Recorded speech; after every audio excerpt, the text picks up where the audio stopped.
Dan's involvement in Temple for the last 50 years has shaped Temple. He never went to Temple University, but he's clearly Temple-made.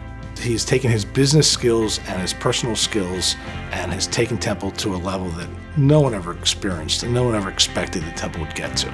Once you get to know Temple and what its mission is, it truly becomes a love of your life, because Temple's one of the great universities in the country where accessibility and affordability, being our mission, is truly honored. Well, Dan had a long history, and he had a lot of information and wisdom, and he was always a calming influence. And he was the one board member that people would always go to as a healer. I think what he's done for Temple, both through his philanthropy and through his leadership, really being someone in a board meeting that's listening to all sides, reflecting, him stepping down as chair because he believed in this transition of power and the cognitive diversity that was needed in the boardroom. Those things are gifts that he's given to Temple.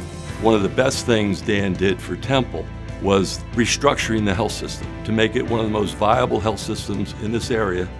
His particular interest in the hospital and its mission, which is to serve the community, has enabled him to work with the management and leadership to make sure that all of the people, many of whom have been traditionally underserved, do have all the services that they need at the hospital. I truly don't know how he had time to take care of his business, because he was always there to answer questions, to offer guidance. I could remember him getting his itinerary for the day, and I looked at it and I'm like, how does someone do all of this? Dan told me how much he loved being on Temple's board. He loved being able to share his business experience and the knowledge that he attained over the years from running a business. Dan lets his deeds speak for himself. He never talks about himself, what he's accomplished, what he's done. He made one great choice in his life, Margo, his wife, because they're truly a great team. And it's fitting that she also is being honored here tonight.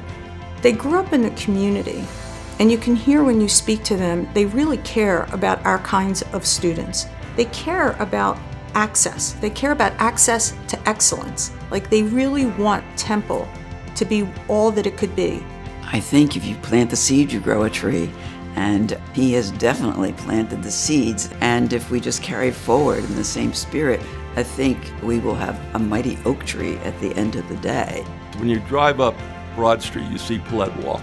It's dedicated to Dan and Margo Polett, as it should be. And I want people, trustees, students, faculty, when they walk down Polett Walk, to remember Dan and all the good he did for Temple and making Temple the great institution it is. Dan really was a mentor of mine. My life and my family's life is better because I met Dan. Every time I see Dan, I always tell him I love him. And I truly mean that. He is a spectacular person, and I'm thrilled that I'm in his life today, and I've had him in my life for the last 20 years.